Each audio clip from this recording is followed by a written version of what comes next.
Now, Russia has hammered Ukraine again overnight. Kiev claims that Moscow has launched about 450 drones and about 30 missiles.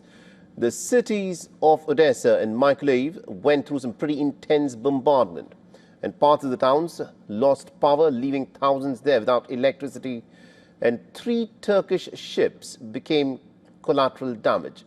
Our next report looks at Russia's latest barrage on Ukraine. Russia unleashed its Kinzhal hypersonic missiles. They streaked through Ukrainian skies, wreaking havoc on Odesa and Mykolaiv.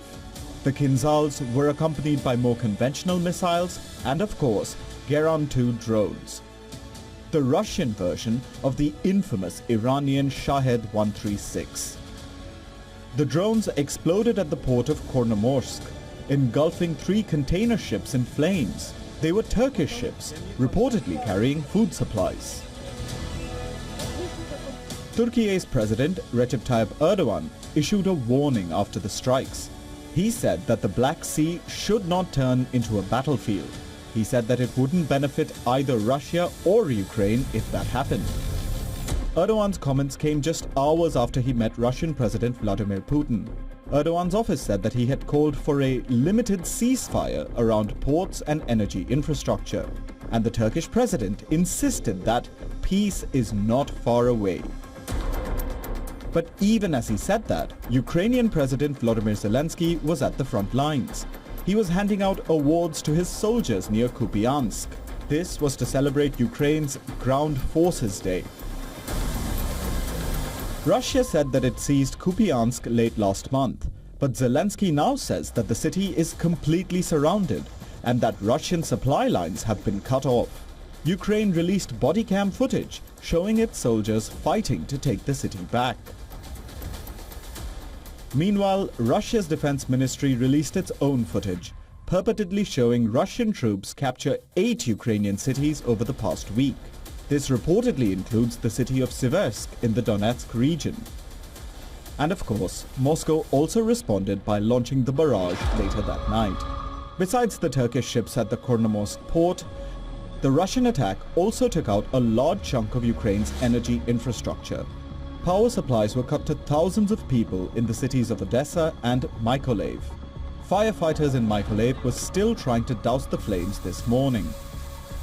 And once again, the Zaporizhzhia nuclear plant lost external power overnight. Military activity affected the electrical grid, causing Europe's largest nuclear plant to lose outside power for the 12th time since the war began.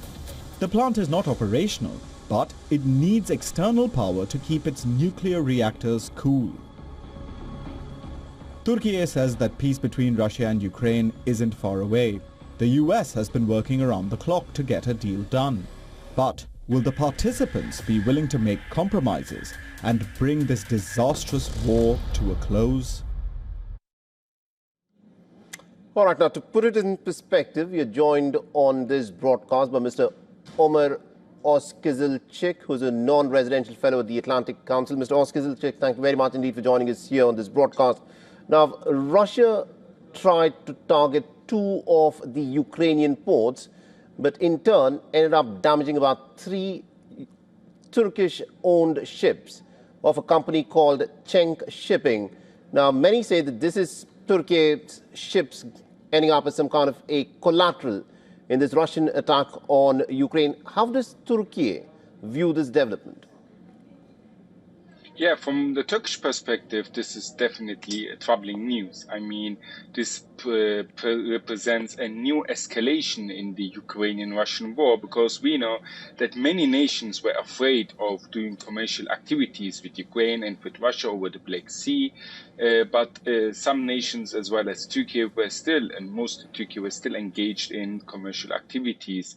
And it was Turkey that in the past brokered the grain deal. And now seeing that the Turkish ships are being collateral damage and being hit during the war is something very troubling. So it indicates that economical safety, transportation, trade safety, and all kinds of commercial safety issues in the Black Sea region are quite problematic as of now. So, and this comes at the time when the Turkish president was meeting the Russian president to help to broker a ceasefire, at least a limited ceasefire between Ukraine and Russia, and as Turkey was mediating between both sides. So unfortunately, over the since the Trump administration inaugurated and took over, we have not seen a real result in the ceasefire negotiations and peace negotiations between Russia and Ukraine, and the war is more and more escalating. And this is something that Turkey has warned for quite some time, because we have now reached a point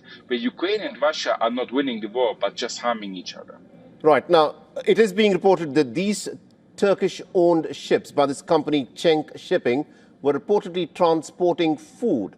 Now, Russia says that it does not target, any kind of infrastructure that is not military in nature. But these ships apparently were transporting food.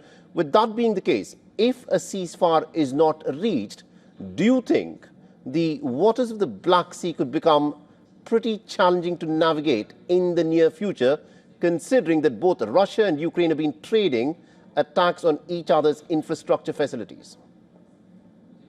Yeah, definitely. And this is the worry of Turkey, because we know that in the Black Sea region, the Turkish Navy is, as of now, the strongest naval force in the Black Sea, and Turkey controls the biggest chunk of the Black Sea as its exclusive economic zone.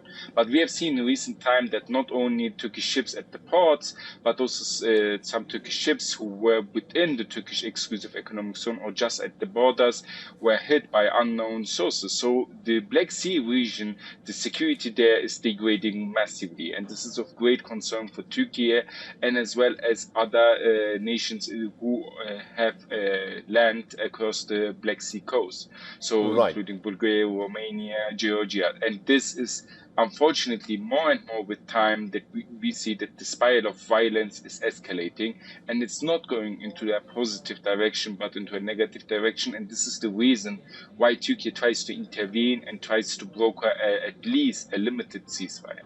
Indeed. Thank you very much indeed, Mr. Ömer Özkızılçık, for joining us from Ankara in Turkey and getting us that perspective there.